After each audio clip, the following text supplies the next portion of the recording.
For all the latest from the world of motoring, hit that subscribe button and stay connected.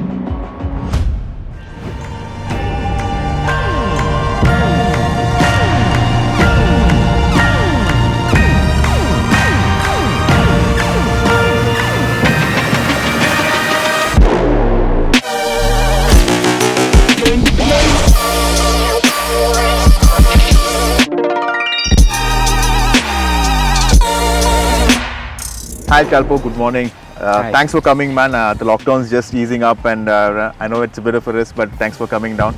So the CB300R, so what other bikes did you consider, and how come you bought this bike? Yeah, so I was looking for a bike in the 150 to 400 range. It's a big range, I know, but yeah, I was looking at a few bikes here and there, like let's say the MT-15, especially the new versions. Okay. And then there was the Gixxer 250, the Duke 250, Okay. and obviously the CB300R. Then I zeroed down to the Gixxer and the CB300 because I trusted the Japanese bikes more because of the reliability, the performance, and the maintenance ease.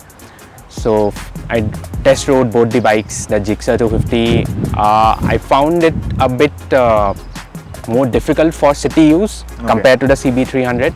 Obviously the CB300 also had a much higher waiting period, but I decided to wait and get used to the city roads more, and finally decided to go ahead with this bike. So it's been more than a year now, right? It's been about a year. About a year, okay. Yeah. And how's your experience been? So off the top, like just about we're talking about the bike. How's the last year been? It has been kind of terrific. So I have done more than 5,000 kilometers on this. Okay. And the torque is good enough for the city, pretty nimble, and really great to move around the city. In a city like Bangalore, it's really good with the bad traffic. And even highway tours are quite great on this bike. Even doing good speeds like 120 plus is not a problem, and it's quite stable even in higher speeds despite the low weight. Okay, so let's talk about the engine in specific. So Sure. This engine has been sort of an evolution version of the CBR250R engine that we had. So how's your experience been with it? You know, we know that engine is actually quite reliable, and the gearing on the CBR250R, was a bit short gear, and you wished, it had more bottom end or maybe taller gearing in the bottom end for ease of ride in the city. So how's your experience been with the 300? Yeah, if we compare it to the CBR250R, the engine is quite similar, the gear ratios as well. The short gears are still there in the CB300R, but once you get used to it, it's quite usable. And higher gears are quite tractable, as the fifth and sixth gears can pull down from really low speeds. Okay. And it's the second and the third gears that may have been a bit taller. Would have been better, yeah. Okay. And so for city use, you're not having any problems? Maybe constant shifting, but... Constant shifting, but not that much, Not that much, yeah. So, and out on the highway, so what speeds can you comfortably cruise at? It's good to cruise even at speeds like 80 to 100 if you want to do it comfortably. You can also do it at 120, 130. There's a more wind blast, but yeah, installing a windshield takes it down a bit, and you can comfortably cruise even at 120, 130. Cruising at 80 to 100 obviously gives you a great fuel economy on this bike. What numbers are you getting? If I cruise at, let's say, 80 or 90, I can get all the way up to 37 or 38 kilometers per liter. Okay, that's and pretty good, yeah. obviously if you go up to 120 or 130, it drops down to 29, 30, something like that. Okay, that's pretty good, especially if you're touring on this as well. And Yeah, city that's use also, pretty yeah. good. Even with a pillion, the fuel economy numbers are great. Okay, so now Honda has placed this as like, an urban machine. That's the one city bike you can still have fun on and still be fuel efficient. So clearly it's already fuel efficient. So how's it in the city? So it looks like a compact bike, but it looks big also at the same time, at the front especially. So how's it to ride in the city? So I think there are two main points. The first one is that it's quite fun. So every day I ride it to work. Okay. It's fun while coming back to work. It's like a refreshment for that 30 minutes or so, and it really pumps you up.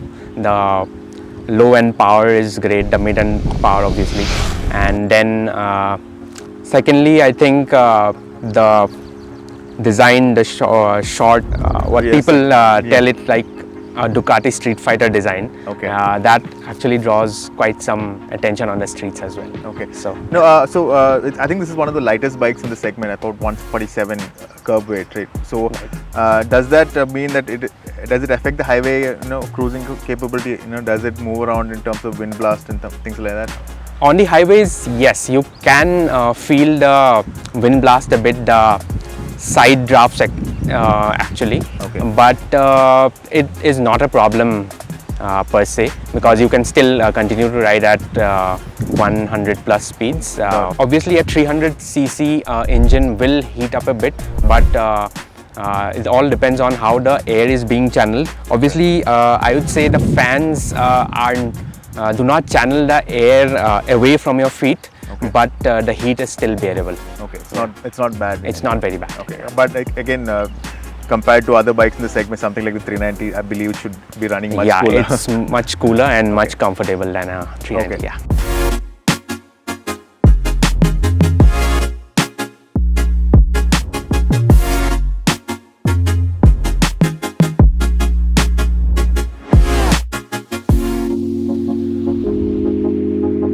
And now I see you've done a couple of changes on the bike. A couple of add-ons. Could you take us through what all you have done? Yeah, I haven't added much. I added the windshield. This is from Piyush. Then I have the crash guard from SW Motec, and then the top rack from Zana. Okay. Yeah. So basically, some touring adjustments. Some touring adjustments, yeah. And one thing probably we should add is what about the braking side of things? So this Honda has given this the IMU based ABS, etc. So how's your experience with the braking? Does it work extremely well? Do you feel the advantage of the IMU? ABS assisted IMU. So how has your experience been? I think the ABS is pretty good, given even the basic brakes, because there are good Nissan calipers and there's a 4-pot caliper at the front. I think the brake is pretty good, the progression is good. The ABS has worked for me in the city, especially during 2 or 3 sudden break-in incidents, and I think the IMU has helped the weight distribution better during those incidents. And talking about the front brakes, obviously the bite could have been a bit better. Okay, the initial bite. The initial bite could have been a bit better. And coming to the service side of things, so I believe there's just one service center, right, to take this bike. So does that bother you that you always have to travel to just one service center, especially in a big city like Bangalore? Yeah, it can be bothersome at times, but I think as long as you are in a larger city where you have a big wing dealer or a wing world dealer, I think it's fine, it's workable. But if you live in a smaller city which does not have a wing world dealer, then it can be a bit of an issue and you have to travel for service or repairs, etc. And now this is a CKD, so in terms of spares, are they expensive, or how has your experience been with it? Yeah, the spares can be a bit expensive, and there can be obviously a fair waiting period for some. Okay. But the dealer in Bangalore, Silicon Motors, they have affirmed that they can get the spares if needed, and they have a good stock as well. Okay. And so if you would talk about maybe something that were different, or you did not like on this bike, or something but different, what would that be? I think based on this, the current experience that I have had, the headlights could have been better. The headlights look really good. It has been taken from the CB300R obviously, and the LEDs look good, gives the retro look, but the throw and the power of the LEDs could have been better. Okay. The night usability in the city is fine, but on the highways it can be a problem. Obviously for a city bike, the headlights may not be built for the highway, but could have been better. And in addition to that, the ground clearance could have been better. Since it's an international spec bike, it's understandable that the ground clearance is a bit lower. But I think it's 151. It's 151 mm, and it could have been like 160 or 170 mm. Okay. And yeah, the seat could have been a bit softer, and so is the suspension. Okay, so Yeah. suspension is a bit on the harder side, is it? It's a bit on the harder side. Quite comfortable for highway use, but in the city, because of the bad Indian roads, obviously it could get a bit bumpy. You get better. Yeah. Okay. So overall, good experience, and do you definitely recommend the bike to someone as well? Right? Yes, I would recommend it if you need a single bike to go around the city, go on occasional tours, as well as have good fun and feel the power. Then you can definitely go for this bike. And did you get used to the horn and the indicator switch being swapped? Yes, I did get used to it, but now obviously going back to the previous setup is more difficult. So you get that interchanged. Is it? Yeah, maybe. Yeah. So Kalpo, thank you so much. It's been a pleasure having you here, and thanks for sharing your experience. Good. Thanks.